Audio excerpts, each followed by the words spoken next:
सचिन मलगाम।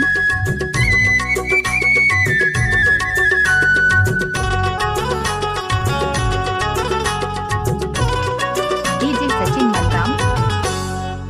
दुनिया है रानी जात धर्म के देखैया, दुनिया है पगली जात धर्म के देखैया।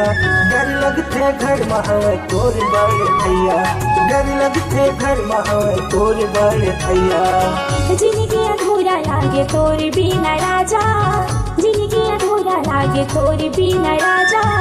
मोरी नाम लेके आजा गढ़वा बाजा, मोरी नाम लेके आजा गढ़वा बाजा। डीजे सचिन मलगाम।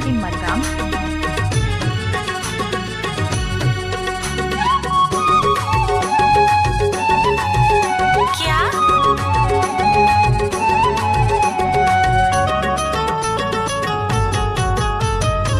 पहली में देखे हम तो लड़की नजर, का करो बाबू मैं हमारी क्यों छोड़वल, का करो बाबू मैं हमारी क्यों छोड़वल। जिंदगी लचियो नहीं तोरी ले अलग होके, भले मर जाऊं मैं हाँ तोर बिना रो रो के, भले मर जाऊं मैं हाँ तोर बिना रो रो के। सोचे हाँ जिंदगी के बनाओ हूँ दुल्हा राजा, सोचे हाँ जिंदगी के बनाओ हूँ दुल्हा राजा। मोरे नाम लेके आजा गढ़वा बाजा, मोरे नाम लेके आजा गढ़वा बाजा। डीजे सचिन मलगाम।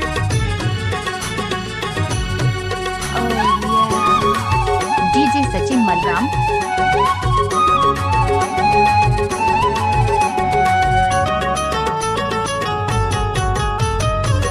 तोर मोर माया है ता दुनिया का करी, जाति पाति गोरी कत दिन ले चली, जाति पाति रानी कत दिन ले चली।